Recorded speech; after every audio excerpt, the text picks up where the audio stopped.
ত্রিপুরা কেন্দ্রীয় বিশ্ববিদ্যালয়ের পরিকাঠামো উন্নয়ন ভর্তি প্রক্রিয়া সহ কলেজের বিভিন্ন সমস্যা নিয়ে শুক্রবার অখিল ভারতীয় বিদ্যার্থী পরিষদের পক্ষ থেকে বিশ্ববিদ্যালয় ঘেরাও কর্মসূচি সংঘটিত করে।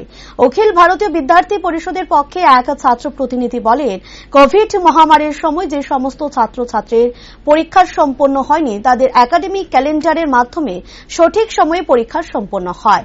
পাশাপাশি তিনি দাবি করেন, এই বছরের ডিগ্রি কলেজগুলিতে বর্ধিত ফি কমিয়ে অবিলম্বে যেন আগের মতো ফি করা হয়। ডিগ্রি কলেজ থেকে গ্রাজুয়েশন সম্পন্ন করতে যাতে বিশ্ববিদ্যালয়ে বিভিন্ন কোর্সে পড়াশোনা করার জন্য রাজ্যের ছাত্রছাত্রীদের অগ্রাধিকার দেওয়া হয়।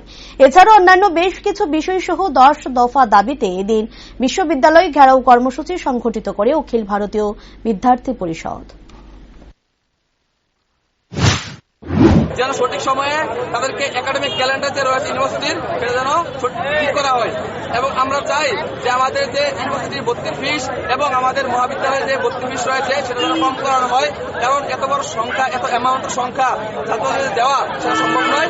এই একটা পয়েন্ট আমরা রেখেছি। তারপর আমরা চাই, আমাদের ত্রিপুরা একটা সর্বত একটা এমন একটা রাজ্য যে রাজ্যে এবং ছাত্রছাত্রীরা অনেক বসবাস করে, অনেক গ্রাম অঞ্চল থেকে আসে।